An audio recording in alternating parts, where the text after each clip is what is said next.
I said enough. And stopped being generous to my ungrateful family and stopped paying for sister's education, but they came and demanded access to my trust account. I laughed, and I think there's a limit to how much you can give before something inside you finally cracks. For me, that moment came after years of being the responsible one in a family that never learned the value of hard work. I was the one who worked insane hours, hustled like my life depended on it, and managed to pull myself out of the mess they were in. But apparently success came at a price. Everyone expected me to carry them. At first, I didn't mind helping. I knew my parents weren't great with money, but they were my parents. Family, right? And my sister Jessica? She had potential. She'd been talking about being a lawyer since she was 10. So when my parents came to me 2 years ago and asked if I could help her pay for law school, I listened. They painted this whole picture of how she could really make something of herself, how she'd be able to give back to the family someday. I bought it. Okay, I told them. But there are strings attached. I didn't want to throw money down the drain. I worked too hard for every dollar. I laid it out, no partying. No slacking off. If I'm paying her $38,000 a year, she better be serious. Of course, they agreed without hesitation. Everybody's on their best behavior when there's money on the line. Things were good at first. I felt good about helping. I'd done something important, something that could change Jessica's life. But that didn't stop the guilt from creeping in. Monica, my girlfriend, was my partner in every way. We'd been together for years, and we split everything equally. Rent, utilities, groceries, half and half. Monica is not a freeloader. She works just as hard as I do, and yet here I was, spending tens of thousands of dollars on my family when I could barely afford to take her out to dinner. I hadn't bought Monica flowers in years. Not once had I planned a surprise weekend getaway or anything close to it. I kept telling myself, next month. But somehow that month never came. I was too busy playing hero to a family that saw me only as an ATM with a pulse. The breaking point came out of nowhere. My dad's sister, Aunt Rachel, came to town for a visit. She and I have always gotten along. She's sharp, no nonsense, and I trust her. Apparently, she went over to my parents' house and caught them in the middle of a conversation about me. That's where it all unraveled. She told me how they complained about me. How I was controlling, because I set the terms for Jessica's tuition. How I thought I was better than them just because I had money. They even laughed about it. My parents. My sister. The same people I'd sacrifice for, mocking me behind my back. They called me arrogant. Ungrateful. My sister apparently said she hated how I made her feel. Like a beggar.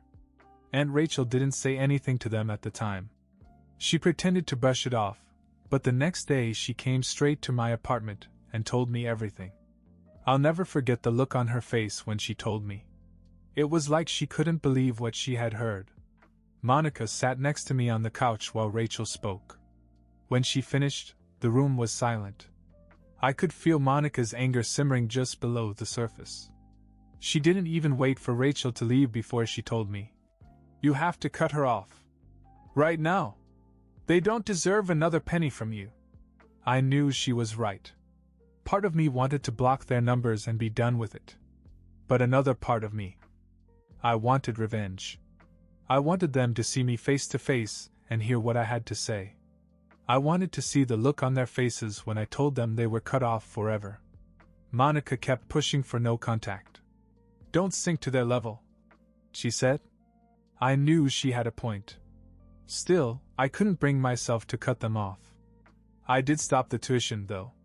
No warning, no explanation. I just let them figure it out for themselves. At first, nothing happened. A whole month went by without a word from either of them. It was almost peaceful. Then the tuition bill came due. That's when the phone calls started. Jessica called first, then my mom, then my dad. I ignored each of them. The calls went on for days. I'd see my phone light up with their names, but I wouldn't even flinch. Until one night there was a knock at the door. I wasn't expecting anyone, so when Monica looked out the peephole and whispered, "It's your parents," I felt an adrenaline rush. They really came here? I asked. Yes, she said in a low voice. What do you want to do? I stared at the door for a moment, my mind racing. I had no idea what they were going to say, but I knew one thing: this conversation was going to change everything. I stood there for a moment, debating whether or not to open the door. Monica gave me a look that said, "You don't owe them anything." And she was right. But this wasn't just about cutting them off. I wanted them to know that they couldn't manipulate me anymore. They had used me, trashed me behind my back, and now they were standing outside my apartment like nothing had happened, expecting me to bail them out. I took a deep breath and opened the door. My parents were standing there, looking awkward, as if they hadn't expected me to actually answer. My dad gave me a nervous half-smile. My mom, always the more confrontational one, jumped right in. "Jack, honey, we've been trying to reach you. Are you okay? You haven't returned our calls." "Yeah, I noticed," I said flatly, leaning against the doorframe. Their eyes darted back and forth. They knew something was wrong, but they were still trying to play it cool. My mom continued, her voice becoming more urgent. "Jessica called us. The school says they haven't received payment for this semester. We're worried. Is something wrong?" I crossed my arms. "No, nothing is going on. I just decided not to pay for it anymore." The shock hit them both at the same time.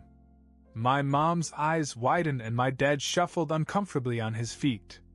He wasn't one for confrontation unless absolutely necessary. But this time he spoke up. "Jack, come on. We had an agreement. You can't just pull out without giving us a heads up." "Oh, I can't," I said, my voice cold. Especially after what Aunt Rachel told me.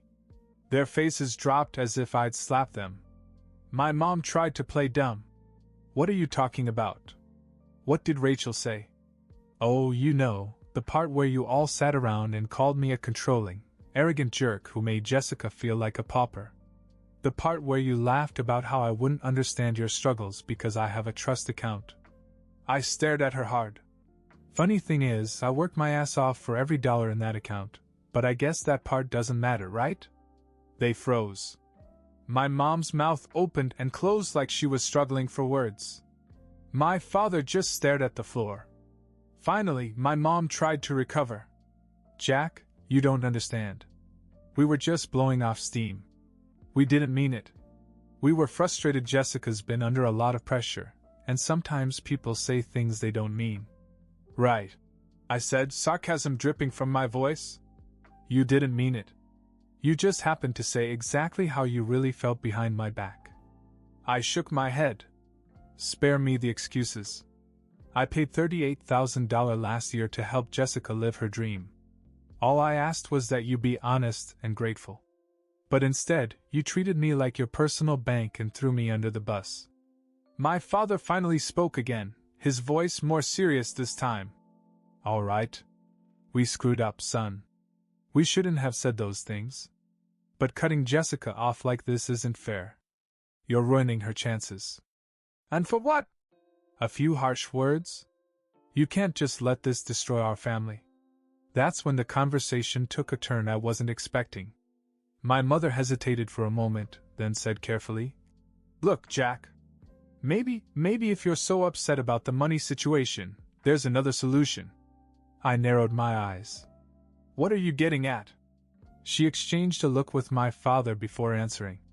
"We were thinking, since you have the trust fund, maybe it would be easier if you gave us access to it. Just temporarily, to take some of the pressure off. That way Jessica can stay in school and we can stop bothering you with money."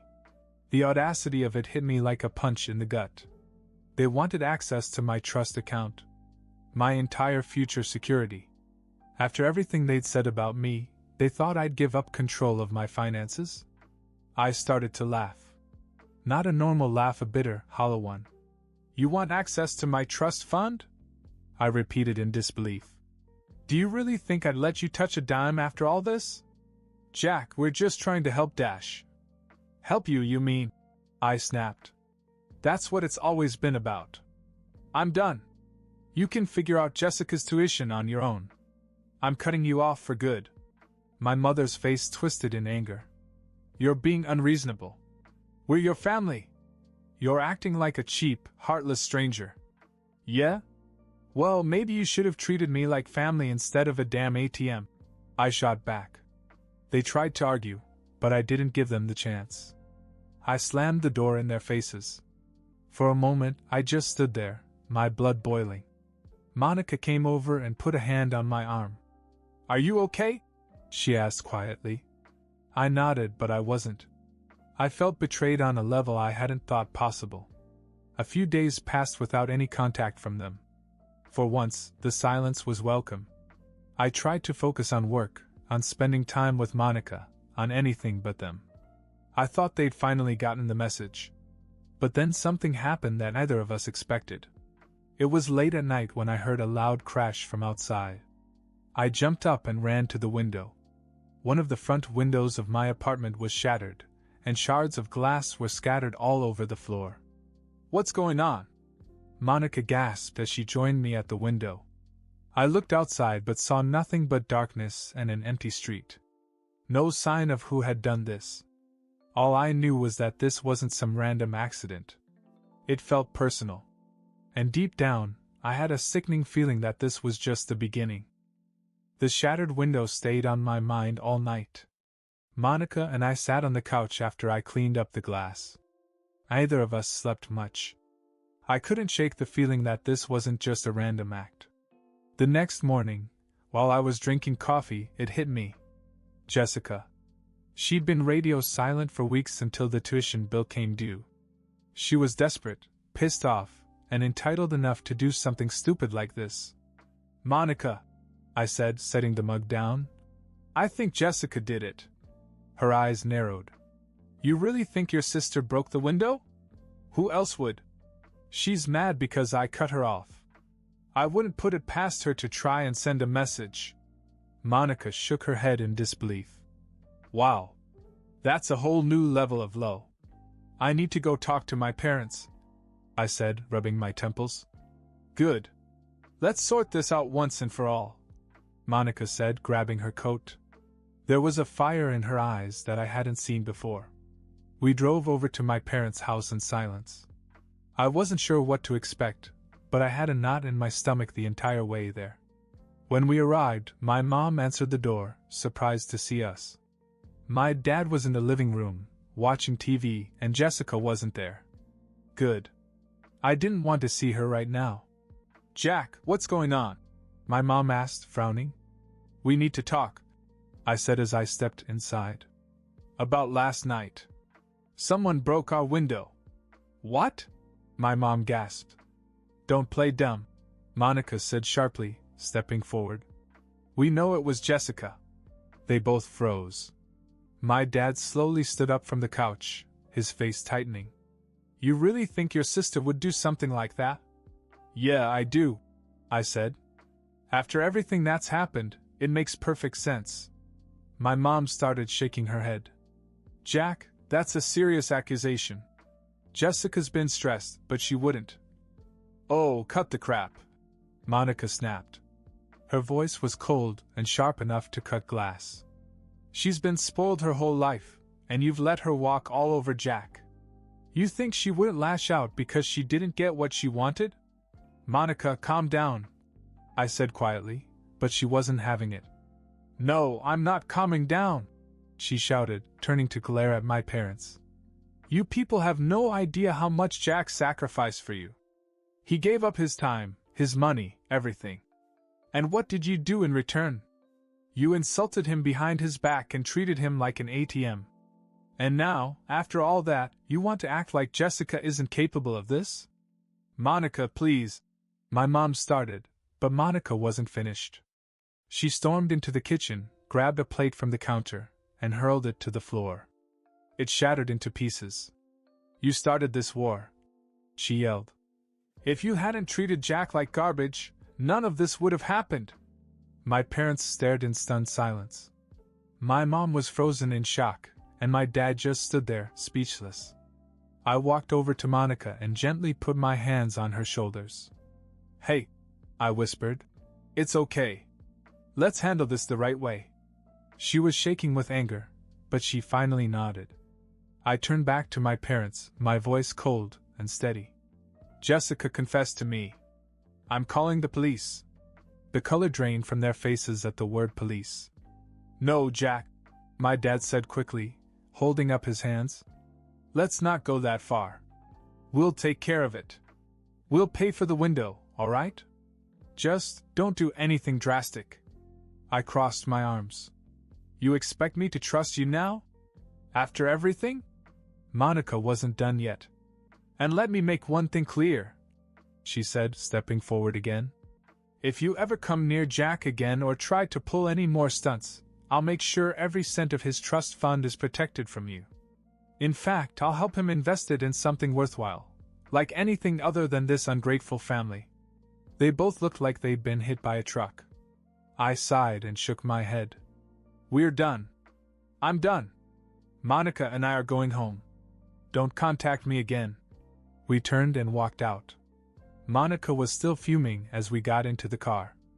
I drove silently for a while, the tension slowly easing out of my body. Finally, I glanced at her and chuckled softly. You really went all in back there, huh? She raised an eyebrow. They deserved it. But yeah, maybe I went a little overboard with the plate. We both burst out laughing. It felt good. For the first time in weeks, the weight on my shoulders lifted just a little. 2 days later, my parents wired money to cover the repairs and the new window. No apology, no further contact. It was like they'd finally accepted that I wasn't going to be their cash cow anymore. And honestly, that was worth every dollar I'd spent on Jessica's education. Monica wanted to rally some of her friends to help me recover the money, but I shook my head. It's fine, I told her. I see it as the price I paid to never have to deal with them again.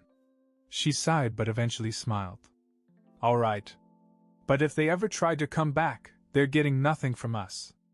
Ever. Deal, I said, pulling her close. And just like that, the nightmare was finally over. A few weeks passed without a word from my family.